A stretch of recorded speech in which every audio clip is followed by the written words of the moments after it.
মনুষ্য নামৰ হৰিটো পাঁচটা ভূততে যিকোনো প্ৰকাৰে বিলীন কৰাটো হ'ব বিষ্ণু সকল বুজিলে অগ্নিতত্ত্বক প্ৰাধান্যতা দিলে আমি বৈষ্ণৱ মাৰ্গীয় ব্যৱস্থাত অৱতীৰ্ণ হোৱা বা সকল আমি সেইটো নিয়ম পালন কৰোঁ।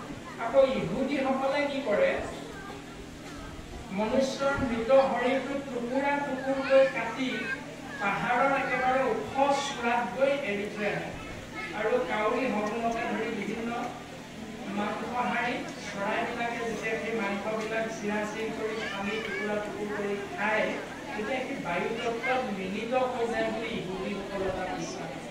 তাৰমানে পঞ্চভূতক বিলীন কৰিবলৈ যিটো ব্যৱস্থাই পালন নকৰোঁ সেই ব্যৱস্থাটোৱে শাস্ত্ৰৰ শুদ্ধ বুলি কৈছে।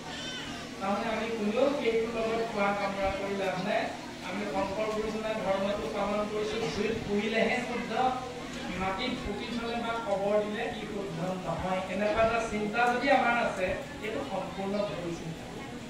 শাস্ত্ৰত আমি এইটো কথা নাই এইটো ভুল কৰি মাত্ৰ ব্যৱস্থাটো আমি সোনকালে এইটো বুজি পাওঁ যে অগ্নি তত্ত্বত এটা মৃত শৰীৰ সোনকালে শেষ হৈ যায়। এইটো উজু পন্থা, সেইকাৰণেহে আমাৰ গুৰুজনাই দিয়া এই উজু পন্থাটো আমি অসমীয়া জাতিৰে পালন কৰোঁ। অসমীয়া জাতি আহোম স্বৰ্গদেউসকলে যেতিয়া অসমত ৰাজত্ব কৰিছিল তেতিয়া মৈদাম আছিল, আপোনালোকে জানে আমাৰ শিৱসাগৰতে কিবা ৰজাদিনীয়া মৈদাম আছিল। তাৰমানে ৰজাসকলে মৃত শৰীৰটো পুতি থোৱাৰ ব্যৱস্থা কৰিছিল। তাৰপিছত গুৰুজনাই যেতিয়া ধৰ্ম দৰ্শনটো সুন্দৰভাৱে এটা গতি দিলে, সেই গতিটোক লক্ষ্য কৰি আমি উদ্দেশ্যটো বুজি লৈ গুৰুজনাৰ আদৰ্শ শিৰোগত কৰি আমি পাছৰ প্ৰজন্মৰ সকলে সেই অগ্নি তত্ত্বক আশ্ৰয় কৰিব, অৰ্থাৎ দাহন কৰাৰ কাৰ্যটো আমি উত্তম কথা হিচাপে আশ্ৰয় কৰি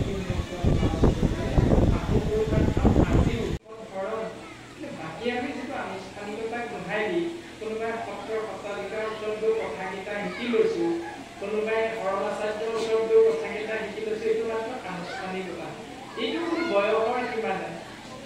শৰণ ভজন ল'বৰ কাৰণে বয়সৰ কোনো সীমা নাই। আৰু বাপে সুধিছে 6 বছৰৰ পৰা 14 বছৰ বয়সৰ কিশোৰীয়ে আনুষ্ঠানিকভাৱে ভাগৱত পাঠ শিকিবলৈ শৰণ বাধ্যতামূলক হোৱালে নহয়। আমি একেষাৰে ক'ব পাৰোঁ শৰণ বাধ্যতামূলক নহয়। এই ক্ষেত্ৰত 6 বছৰৰ পৰা 14 বছৰৰ কিশোৰীয়ে ভাগৱত পঢ়িবলৈ শৰণ ল'বই লাগিব বুলি কোনো কথা নাই। এইটো আনুষ্ঠানিকতা মাত্ৰ, কিন্তু ভাগৱত পঢ়িব পাৰিব।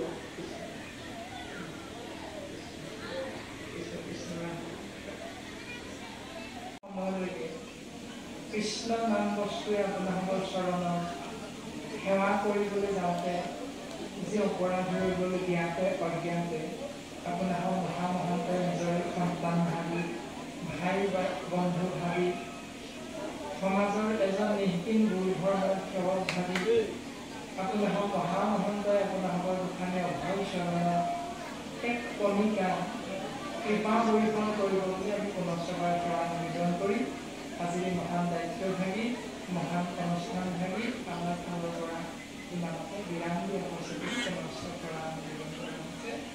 কৃষ্ণ কৃষ্ণ কৃষ্ণ অপৰাধ বিনাশন্ত যিমান নাই, জানি জানি কপিলো কাৰণে আনগতি নাহিকে মৰণে, অপৰাধ ক্ষমা কৰি নিজৰ ৰাখিব কৰি মোক ৰক্ষা কৰি চৰণে, মোক ৰক্ষা